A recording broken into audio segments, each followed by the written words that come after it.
first mitzvah in Vayakhel, since I think we discussed, maybe we didn't. The last mitzvah before the Egel is Shabbos. And there it tells me, what's the mitzvah of Shabbos, that it tells us over there, is to tell us that Binyan Beis HaMikdash is not Deicha Shabbos. Where is the version?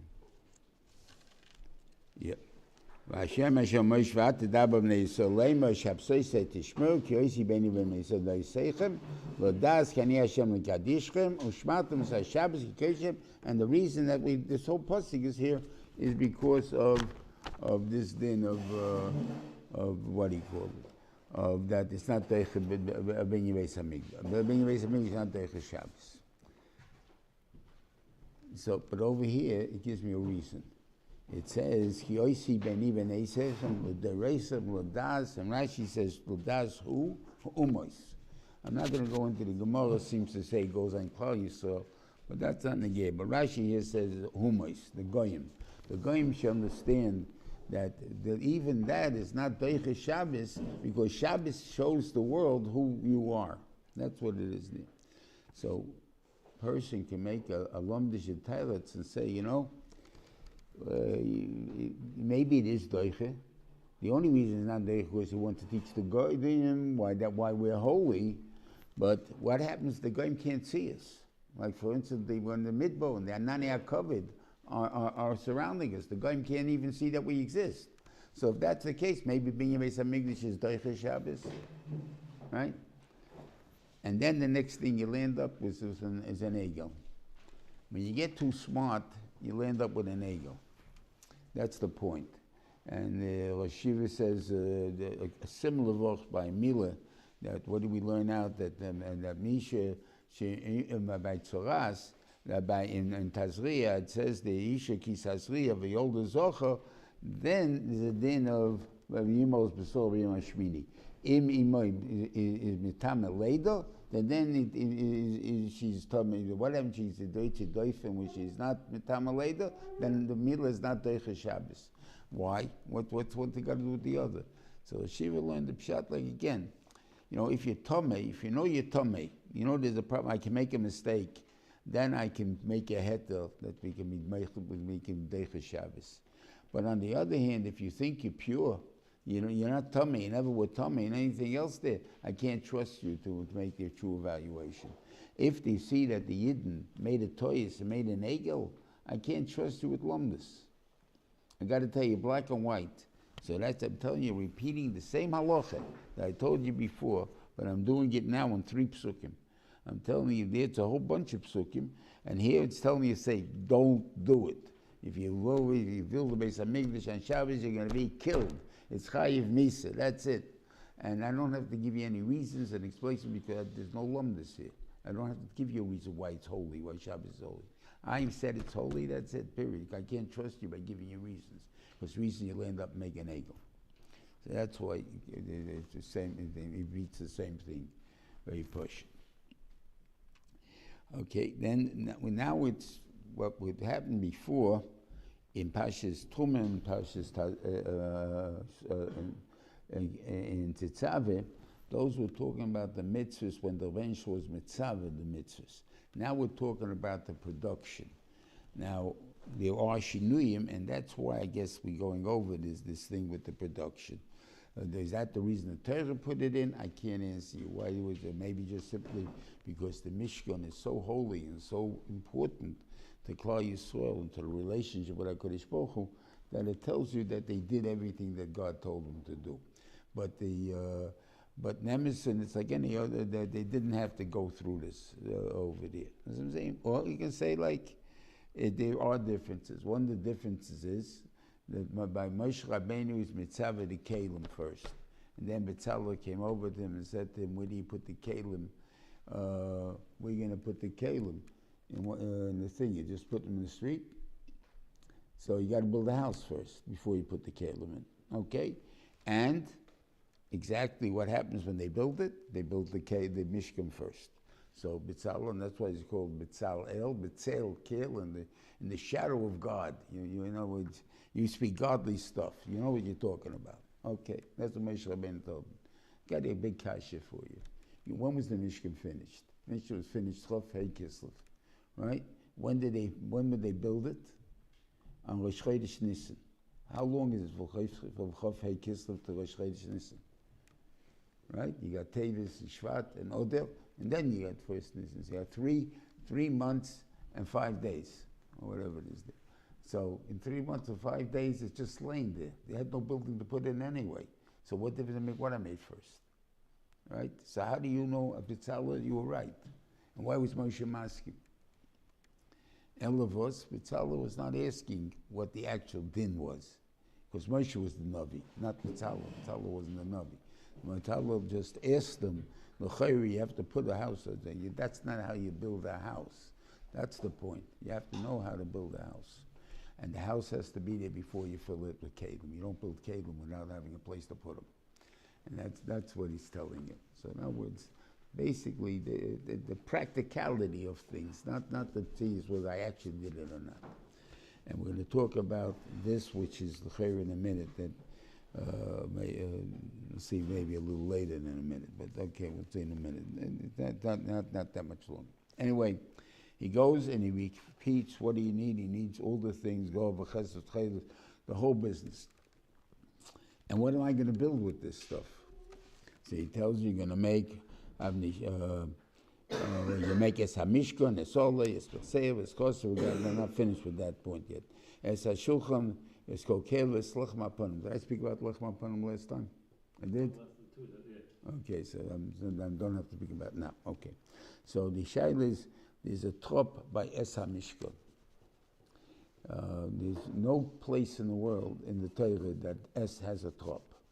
If it's anything that has a trop, it's Ace that has a trop. And in this case, you have Es HaMishkan has a trop. It's a the, and Ace is also a the, but then a the that needs trop is an Ace, and a trop and a the that doesn't need it is S. And here it's the. So it could be, I don't know any reason for it, except for the fact that maybe the Mishkan is so holy and so what do you call that no matter, there's no such thing as a the. Or it's not an extra word, it's a hey idea. That's to point out how important it is in the thing there. That way. So therefore, if it has any shaykhs, the Mishkan, it gets its own trop. Okay, that's one thing. Now, what does it mean over here, Mishkan? It means the building, or it means the Assyrias. So let's see the Pasuk. I'm mentioning this only because someone I'm going to mention again in Parshas Pikudei. Okay, Es HaMishkan, Es Orloi, Es Persev, Es Mersev, it's cover, right? It's not the building anymore. It's the cover on top of the Orloi, of the thing. Es Kosov, Es Koshev, Es Bruchov, Es Amud, it's not the building, it's the Assyrias. So I don't know for sure. Obviously, there are some times that we do refer to the Mishkan as the Mishkan, meaning the building, and the thing there. But I'm trying to go over all the psukim again now to see if they're ever, in what we're talking about, when it mentions the Kalim, if ever the Mishkan means the Mishkan itself. We'll see, we'll talk about that later. Maybe it only means the Assyrias. And the Assyrias, the whole point of the whole binyan is only to put up the Assyrias. And we'll see why. Okay. Rashi says now. Rashi says it's going on the bottom. I'm sorry? Rashi says it's going on the bottom. Yerisa Tatanis. It goes on. Yeah, no, that Tachtanis, the Assyrias. Yeah. He's not talking about the building. He's talking about the Assyrias. Okay.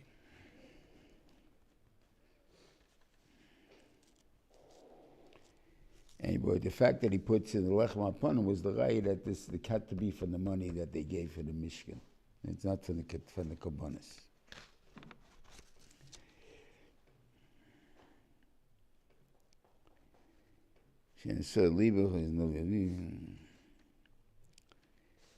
Right. Okay, and everybody brought whatever they had, and all these type of things, which is mostly jewelry and all these things. And, right?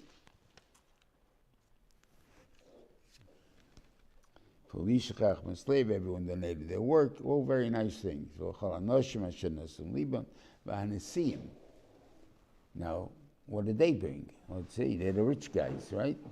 Heviu is Avnei Hashoyam, is Avnei Miluyim, Leiv Lachoshin, Nabosem, Hashomen, Lemoel, Mishem Ramishal, Liktes Hasamim. You got to bring all the ketubos and all the oil. That's the expensive stuff. It takes a lot of work. You have to get it from far places. It's not from here. It's money. The Avnei Shoyim, Avnei Miluyim, that's money. You're talking about millions and millions and millions. The Gemara makes how much profit by Domin and the sea was going to make on one stone. Profit, without even talking about the cost of the stone. So the cash is, you're talking about millions and millions of dollars, and if you notice how the sea is spelled, there's a yud missing. And you know why there's a yud missing? Because they weren't in the Niv Leiv.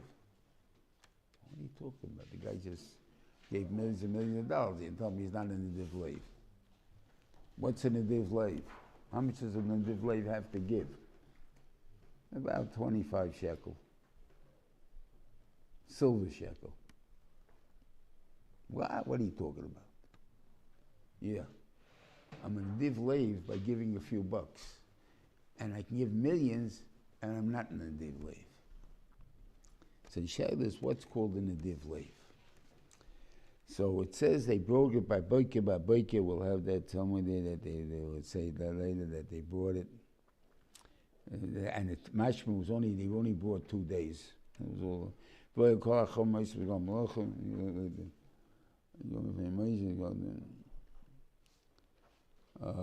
they said, so will it say,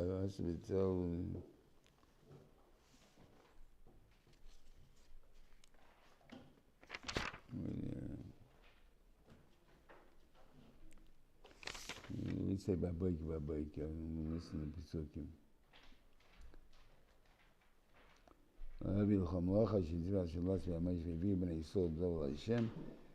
it say the word Babayk? What's the Gimel? Huh? What's the Gimel before V? Yeah, all the way in the beginning? No. Before V. Before a V. Before a V. For a budget Gimel. Yikro Kufnesh, go to yeah, have you of Oid Medova Babayki? Okay. Because I think it was, okay, good. So they brought it in, and Mashma only 2 days. That's how they talked about it going, that what day they stopped actually bringing it, when were they actually finishing. Over there, how they learn it, because it was only 2 days. They brought it. What shot they brought for 2 days? You know, I always use the marshal. How come the Japanese were able to build cars cheaper than America, and a better quality for less price?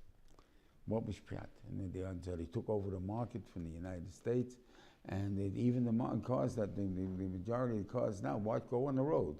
Are they General Motors cars on the road, or they're Japanese cars on the road? Why are they on the road?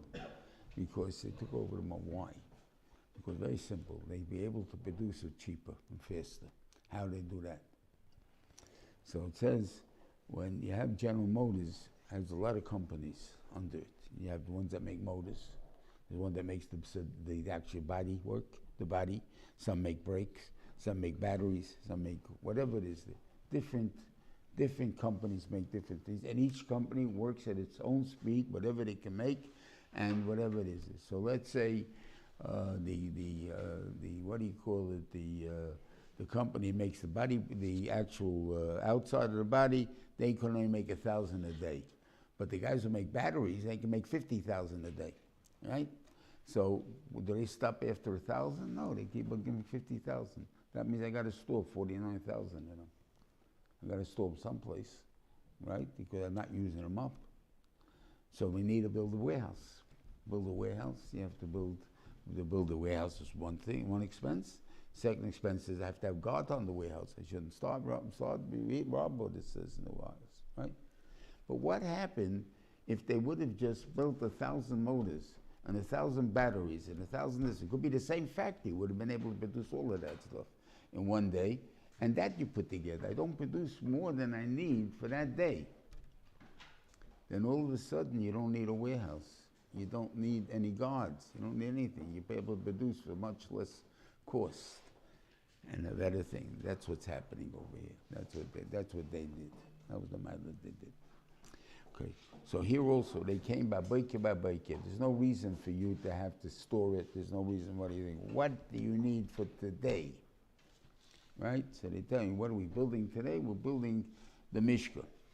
We're building the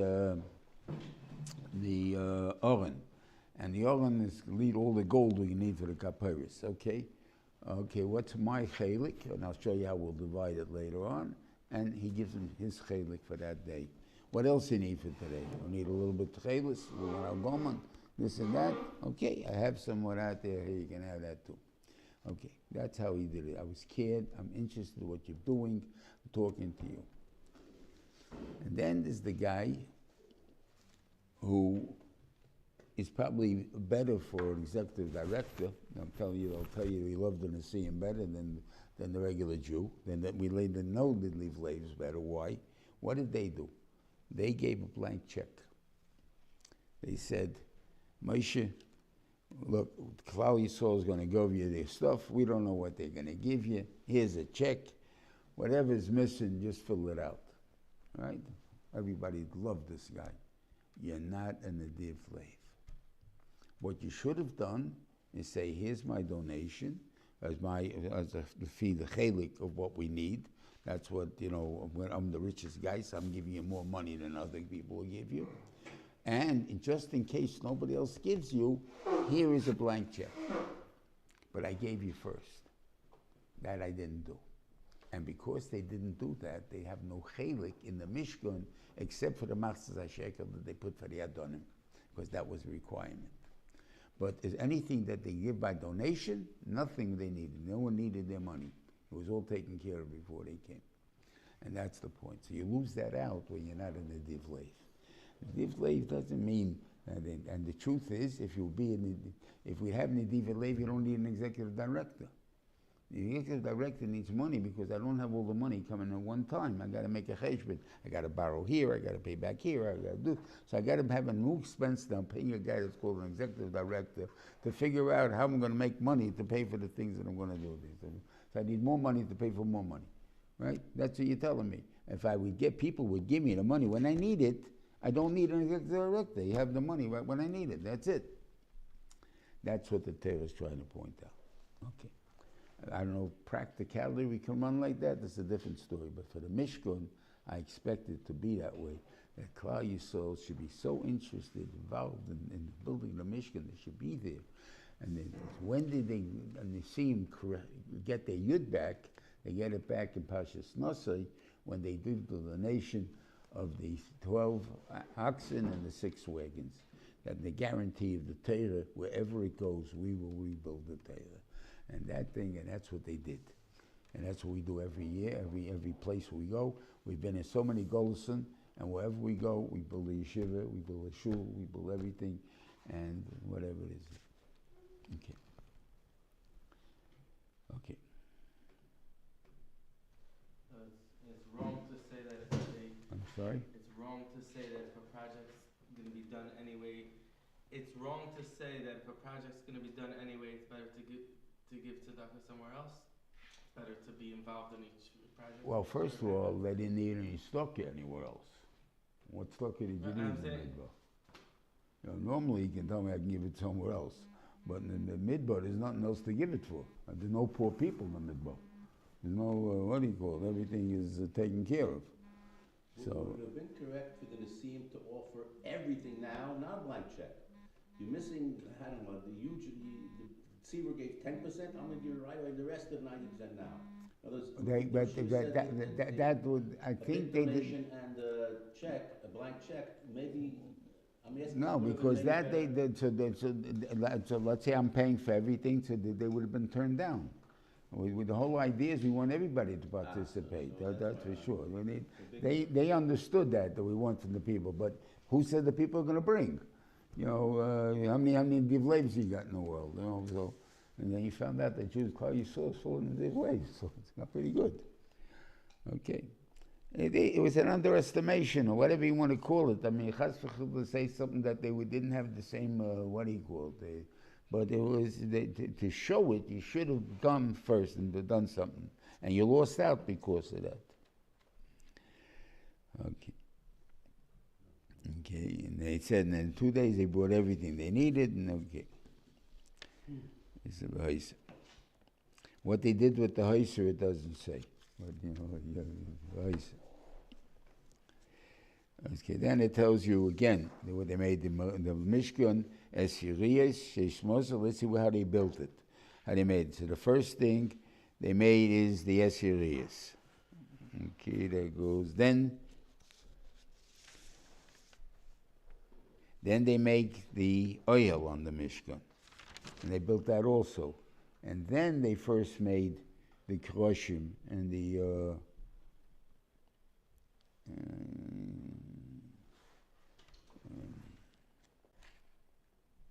right. And then Vayakhel Kroshim, which is before the Adonim.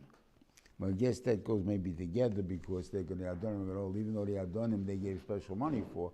So maybe Adonim should be first. We'll see in a second. Again, when we get to Pikudei, we'll discuss that. Okay.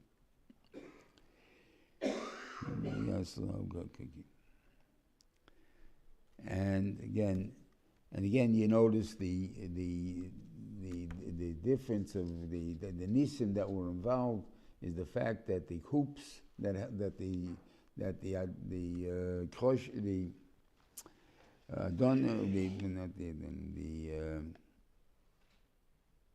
the bars, not the bottom. The badim fit into was pure gold, and pure gold stretches. So obviously, it's not a very good way to make things out of pure gold. You usually make it with an alloy, and since you need it to hold so much weight, you need a big alloy. What I'm saying, but whatever it is, it's just to show the nisim that went on there. We spoke about $10,000 of the oil was about 10,000 pounds. Yeah, okay.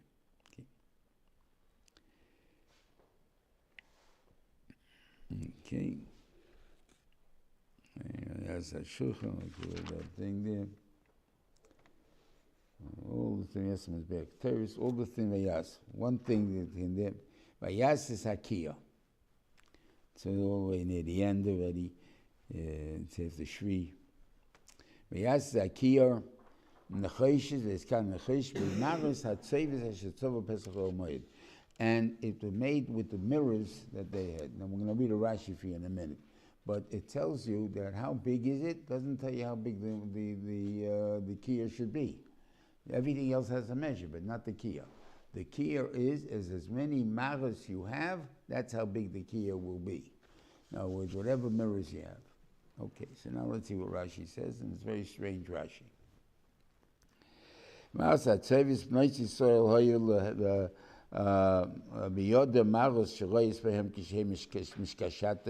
they dress up, and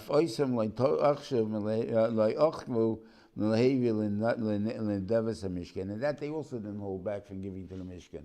You need my things here. So you had other chayshish also, but this went special for the kiyah. Moshe didn't like it. He didn't felt this pasnit. If Nesha soon they made it for Yitzhak. What are you patching yourself in the mirror for? To be attractive. To be attractive is to be able to be the others. You're talking about a physical thing there. What does it got to do with the Mishkan? Right? Amalei HaKadosh Baruch Hu, Kabel, take him. Ki elu chavim olay min hakol. These are the most choshev to me. Shal yedeihem hamidu hanoshim tzivos rabis mitzrayim. That through them they made the Gans Kol Yisrael, right? That's why there was babies born. So all you got to tell me is babies were born, right? Because why the women were pretty, so the man had a Yitzhak a little bit the woman, right? Okay. Let's see what it says in Rashi. Kishahoyu ba'alei migein ba'avedis perach, when they were tied from avedis perach, hoyu halchos umalichos lehem meichel umishter, they would bring them food and things, umachilos oisem, and feed them, v'noitlis hamaris, and they'll take out the mirror, v'chol achas roye atzmam im bailo, they'll see themselves with their husband in the mirror, umishtadlose b'dvorim, and she's trying to convince them to go build a family, no, to live with her. Loima, saying, ani noi mimcha, I'm prettier than you are. And mitoich kach, and because she said all this thing, kach, mevius labeim li de taiva, that brings him to kaiva. He's like, what are you, crazy? You told me you're prettier than me, I hit you in the head and get out of there. That's sholem, that's having a fight. How do you tell me you have sholem? How do you build a fight about a house like that? Ben Shem's telling you the Rashi's telling you a big thing here. We're not talking about tithing, and the kasha is how come Moshe didn't realize it. Maybe he didn't know the whole story that I don't know, of how to use the mirror. But what happened was, the woman came dressed up and everything. She also had avodas perach. The man had avodas perach and the woman had avodas perach. The man is not interested in building a family. He's not interested in family life. Why? Because he's depressed, he's downtrodden, he's got what's looking forward to my kids, only avdos, who needs it, right? And that's when they don't want it.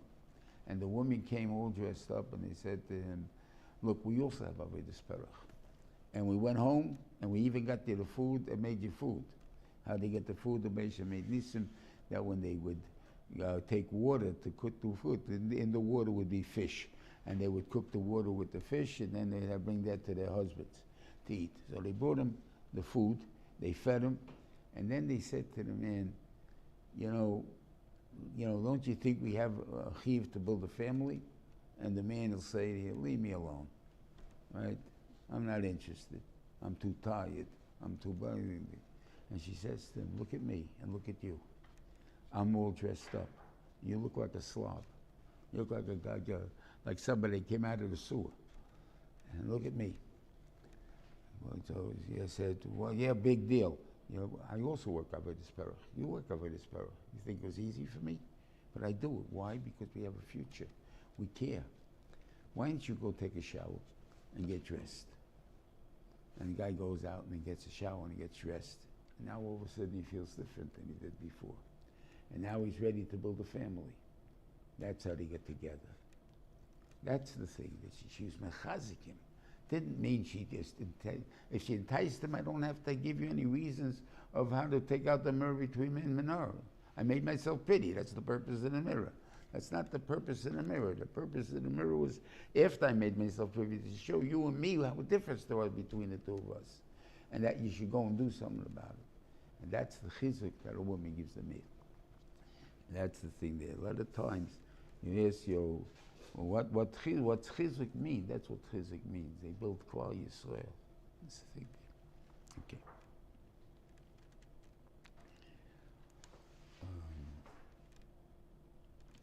I think we spoke about the area of living, the Vavi Amudim, if the curtains were held by their own weight or by the hooks. We spoke about that. Yeah. Okay. So Pikudei. Pikudei Mishkan. So he's going to tell you, how much money they got there. Okay. So this is why I say usually mathematics. They had 29 kikrim and shvameus, which is less than even a half. Kikir is 3,000 dinlei zov, or Mikulish maybe 6,000 dinlei zov. So let's round it out. Times 30 times 6,000. Right? Yeah, it's 180,000.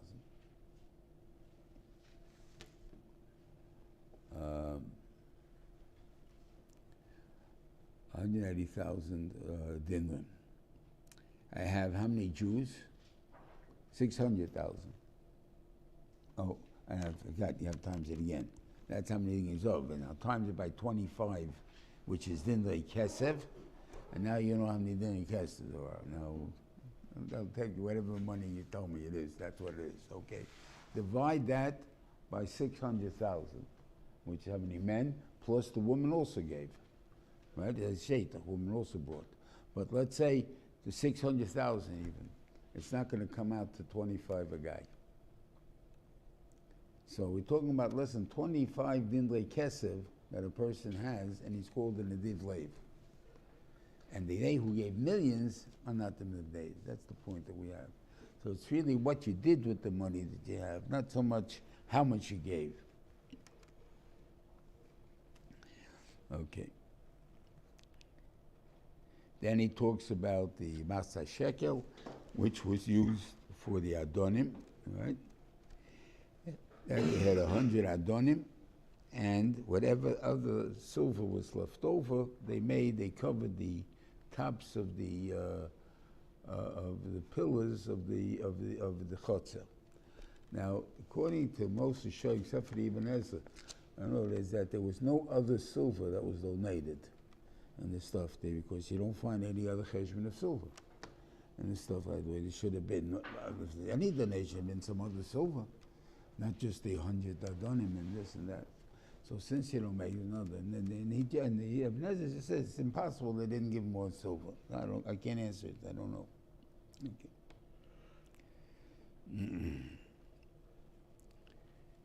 And then they made it.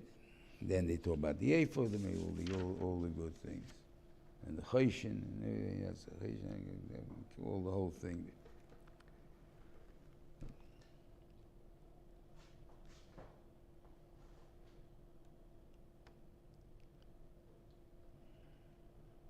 Then it says, "Vayoviu es hamishkan al Moshe." So again, this is shishi, Vivi, I mean. So could mean the building, right? And that's what we're doing. We finished building the building, so we're going to do. But then again, let's see the words. Es oil, ves kokelov. Oil is the thing that goes on top of the mishkan. So therefore, obviously, the mishkan meant the asirias. Doesn't mean again the building. So I'm saying, so far we haven't used the word mishkan to mean a building, okay? And they brought it to him, and it's your problem, kid. Now, Moshe Rabbeinu is the one that puts it up, and we'll talk about that in a second. Okay. Yeah. Moshe Lema, then he tells him, Tzivu, I want it put up on Rosh Chodesh Nisan. Right? And I want you see, it's mashba, they did the avodah as they put in the kelim. It's going to be say later on. And it's mashba, from the tzivu it seems to be also. But the mice is, unless the Mishkan is standing, lighting the menorah has no value. You're bringing keteris and a mizbeach has no value. Bringing the korban atomer is not a value, because that is not. It's a whole entity. It's not just pieces and stuff. But every piece means something. That's important. That's why maybe you would separate. It's told separately. Why? Because you should know there's different lessons to learn from each thing. We'll see that. Okay. And you put the oil, and there's a big difference how we daven. We spoke about that. Then was you daven southeast, so then your kids will be Talmidei Chachomim, so you hope for. And if you go of northeast, then you would be rich and stuff like that. But they're not necessarily Talmidei Chachomim.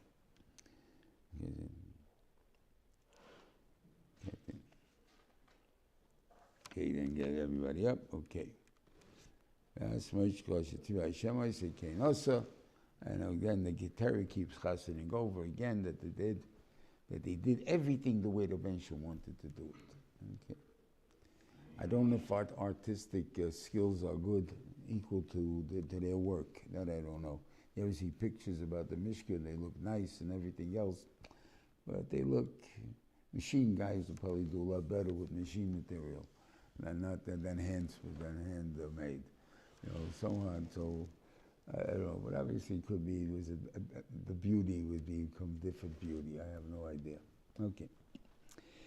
There's only one sipuna in Parshas Pikudei, and I'm going to tell you that sipuna in a second.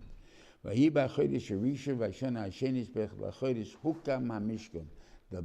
Mishkan was set up. Now this would normally translate to mean, or we think it means, the building. Again, I can translate it as putting up the Eser Urias. The Eser Urias were put up on that day. Now we're saying, let's go a little weiter. Vayakhel Moshe HaMishkan, Moshe set up the Mishkan. So if we translate the first one as the Mishkan, that means the building, so the second one is the building also. Vayakhel Moshe HaMishkan, Vayitin is Adonah, Vayosem is Koshev, put the Adonah, then the Koshev, Vayitin is Brucha, Vayakhel is Amudav, good. Vayifresh is oil on the Mishkan, he puts the oil on the Mishkan. So the Zepuna is, where did he put the Assyrias? So he says, they were there already. Where were they? Because it says, Vayakhel Moshe HaMishkan. Put up the Assyrias. Oh, we're not talking about the building. We're talking about the Assyrias. So then it must be that the Assyrias was held up by a nes, or they had big tall ladders and everyone had to stand there with a tall ladder. Right? That seems to be the that's right. So I'm saying, so after learning that, maybe we shouldn't teach Mishkan as a building. Maybe just it always means the Assyrias. So now the Shadow is, what's the Assyrias? What's so important about the Assyrias that we're talking about? And good, it's about it. That's the makes the building. You know, if you don't put a roof on this thing, it's felt in the building. But still, you know, there's a building has a lot to it. There's only one part of the building. So I find that the Mishkan and all the Kalim, really for Torah and Avodas Hashem. That's the main thing. Kids in Klal Yisrael are no different where they are. Baruch Hashem, they're smart. They can learn Torah. They can learn things there. You can teach them whatever you want. So how come kids, specifically New York, or we call the Torah-dicka cities, it doesn't have to be New York, that's like, it can be Lakewood, it can be Spring Valley, it can be Chicago, it can be LA, but cities would have big communities and stuff like that, which compete in Torah, and each one's trying to somehow elevate a little bit more than the other guy. They're able to do it. So when a kid comes, let's say, to yeshiva in high school, usually he's able to learn all Tosfos. He's 9th grade kid, 14 years old. He's ready for all Tosfos, right? Kids come from day schools, communities not so dedicated to Torah and stuff like that, but they learn, nothing there. Maybe they're learning Gemara in the beginning in 9th grade, or in the 8th grade. But to tell you they're ready for Tosfos, never. They're behind. Why? And with the cities like that, big cities have large Jewish communities, and so that's the maximum they go on. That's it. They're not royal to put their kids into regular yeshiva. Why not? What's the difference between one and the other?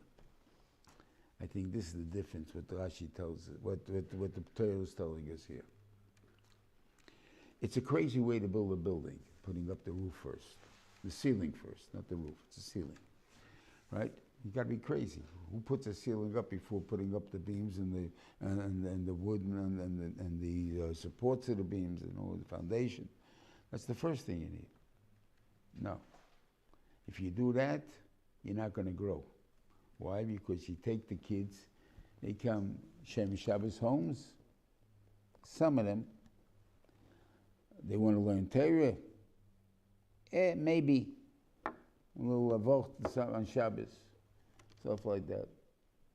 Okay, let's teach them Chumash for about 3 years.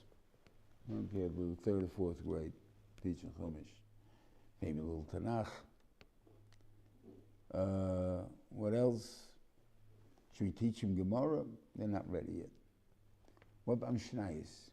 Oh, no, not to the 6th grade. Then we'll start Mishnayos. What about Gemara? The 8th grade, maybe.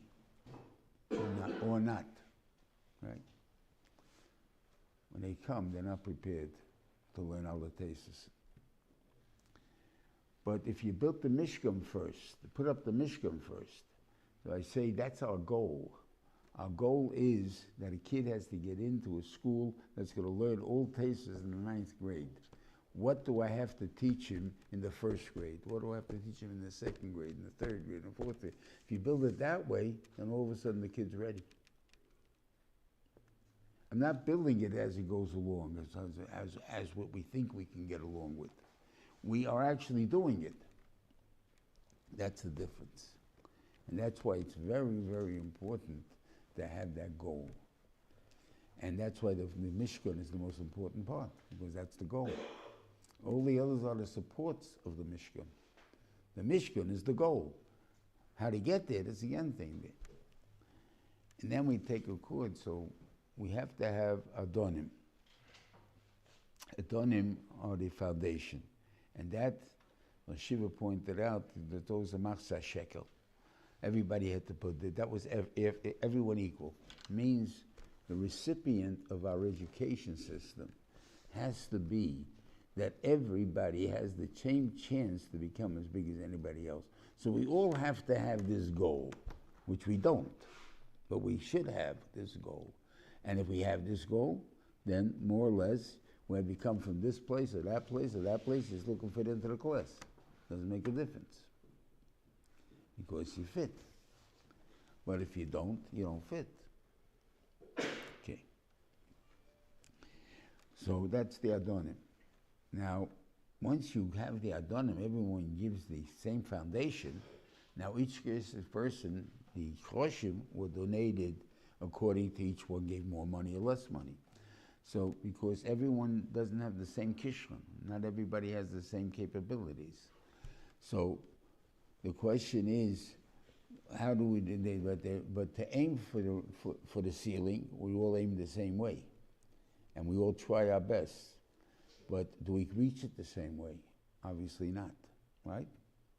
So, the Mishkan, if it would represent the people, should be a cockeyed Mishkan.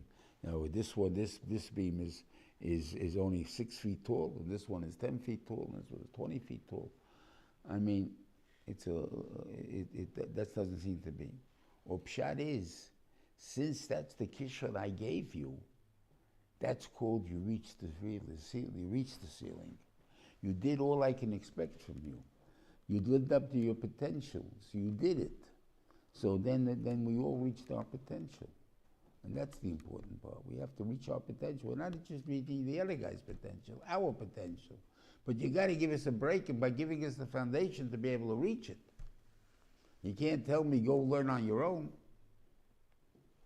So therefore, you have to give it to me.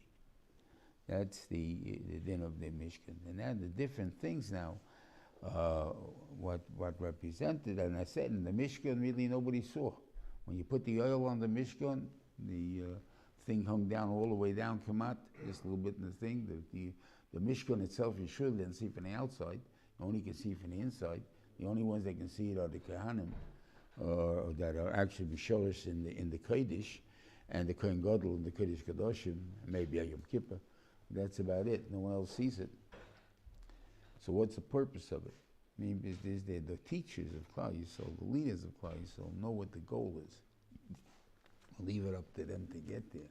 It's not up to the parents. It's up to the Gedei Israel to set that role. Let's set that what we mean. Okay.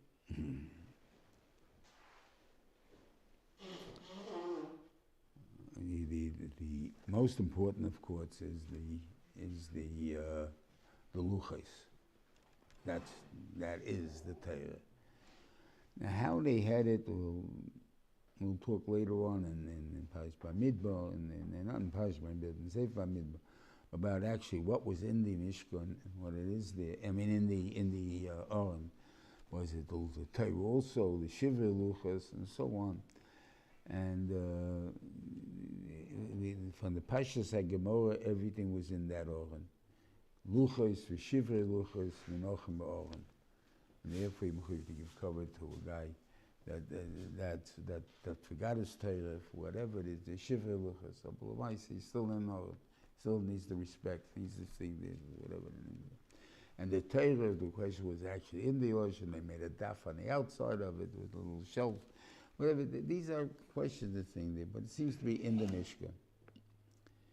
And then you have a funny Rashi over there that says the Aron that used to go to war was the Aron that Moshe made to put the luchas in when he came back from Har Sinai the second time, on Yom Kippur.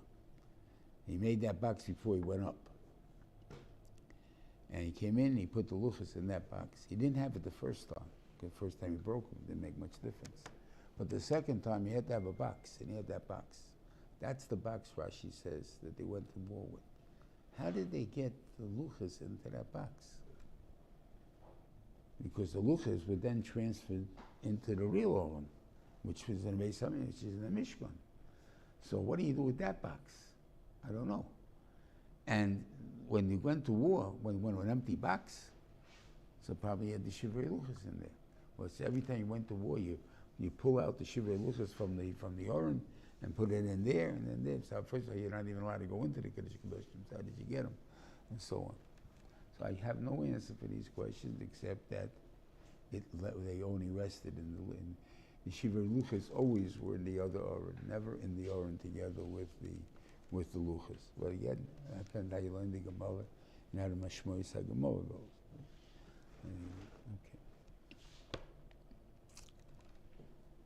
Okay.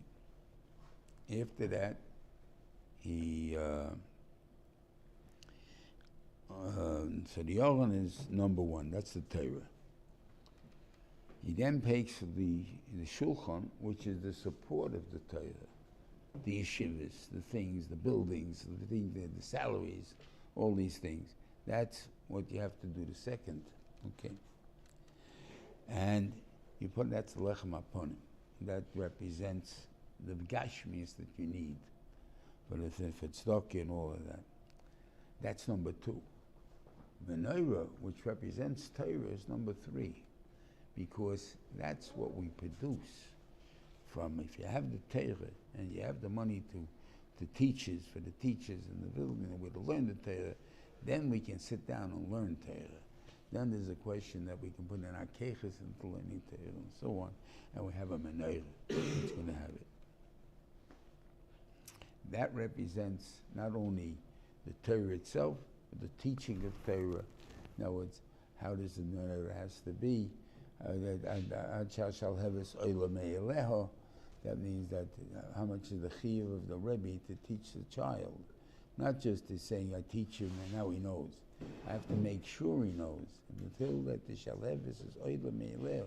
He can be original. When I teach the kid to lane, he can be able to lane all over, not just what I taught him. That's not a Shalhevis Oila Me'ileh. That's just I did the job. I taught him what he can do. He's a parrot now. You don't do it. It's very nice, but to become the Baal Koire, you need to have to be able to use what you learned to go somewhere else and to produce weiter.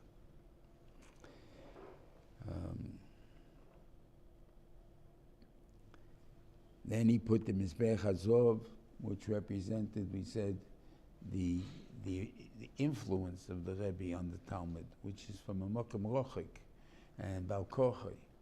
Because that's what smell does. So that's over there also.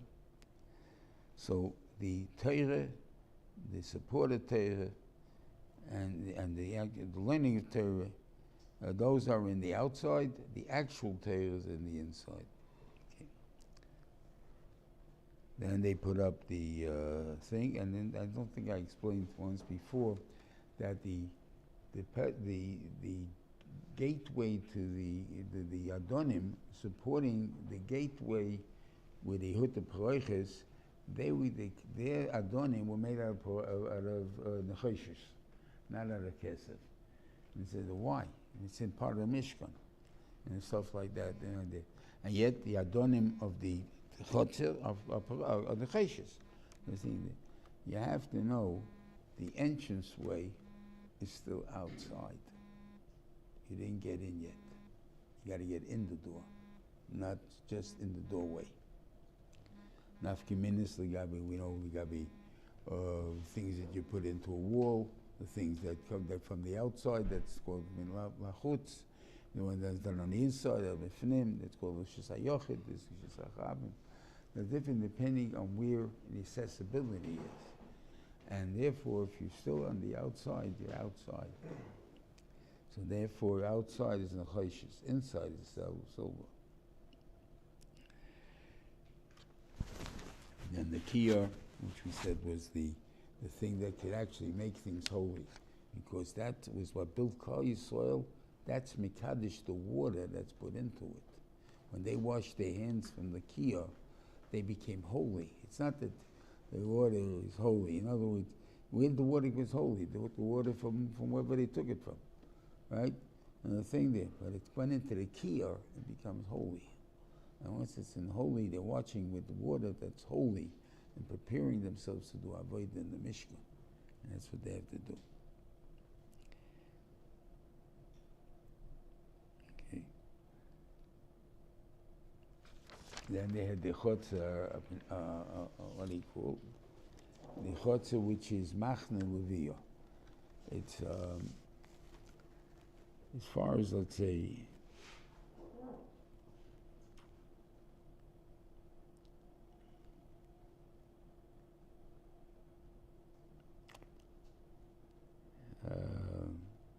that was the Mishkan is itself is machne kohuna. Plain people don't go in there. Then there's machne leviyah, that's where they eat the korbanos and stuff like that, where the kohanim had to eat.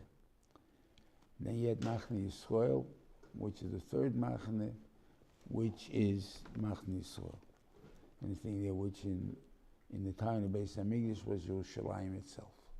And that's why it had to be built, dafki through a novi, and what he called, because the mechitzas of Yerushalayim is holy.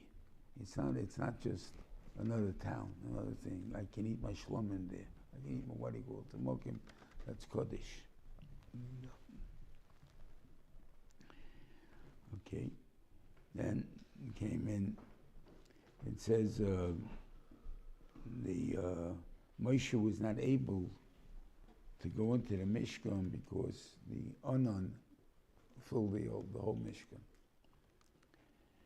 So I guess it means it was a thick Anan. You can't walk into it. It's not a fog which you walk through it. It was something that you couldn't walk into. When did Moshe Rabbeinu speak to God? It says when he spoke to him Ben HaKruvim, right? It's in the Mishkan. I can't get into the Mishkan. The only time the Onan leaves is by Holis Onan, that's when he moves. So until then we can't get in there. Can't get in there, so when is God talk to him? So I don't know the case of Kasha, because 37 years they were in Cherem, God didn't talk to them. There was no Nevuah for 37 years. But the last year there was a Dafke Ben HaKruvim, or again, Moshe can talk to God whenever he wants. In other words, just time to talk to him. Before the Mishkan, for sure he was able to do that. Question, after Mishkan, would he still have that? Or normal communication is the house phone. The one he called the landline. Well, for emergency courses, you have a cell phone. So same thing. So maybe normal communications is Ben HaKruvim. But you need me, I'm always there, get me on a cell line. So I don't know exactly to tell you what it was and how it works. But obviously, the kasha is a kasha. I think we can say that when they started to move, and when they're ready to move, that means the Levim are coming in to dismantle it, and so on that time, maybe at that time, Moshe Rabbeinu was able to go in and to talk to the Rebbeinu Shalom. He went into the Kodesh Kedoshim, and he was in there. And the Rebbeinu Shalom talked until they got there to start taking it apart. I mean, whatever it is there. So, and they start to organize themselves, whatever it is. But you don't do that until after they get the word to move, and that's the onan picked itself up already. So therefore, you're able to get in already.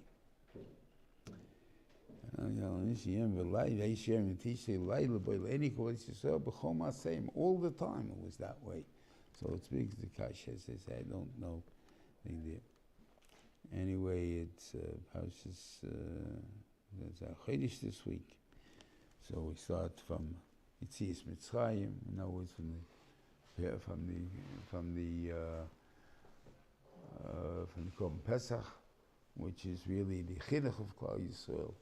And again, we're talking the Mishkan is the same as the chinuch, and the Mishkan is similar to and the Korban Pesach is similar to chinuch. It all comes together. In other words, there's the path of our goals and the method of how to do it. Our method is there has to be tzli eish, that you have to make it. You have to have looking at it constantly. You can't have it no mavushal that you can just eat it or be ready. It's not going to be finished. It's not going to be ready for what you need it for. The only way you can do that is by tzli eish, that by looking at it constantly, because you take away your eyes, it's going to burn. And therefore they burn. Well, that's not the point. You're not taking the Talmud Chochem, that you're not watching what happens to him and how he's going to fakum his Torah or whatever it is that he's going to do. You got to watch him constantly to find out that the Torah is going in the right way with the race understanding, and that's what we're always looking for. So all of these things are simonim for the Mishkan, for Torah, for Chinuch, and that's why it's an important Seforim to chazer and look at it that way, and to look into your own ideas of what the Mishkan could represent and what the specific Kalim represent, and how it would apply to how we would influence our own children. And that's the important part. We have a good Shabbos, everybody. Shabbos Hashem next week at the same time. Good Shabbos. Have a good Shabbos.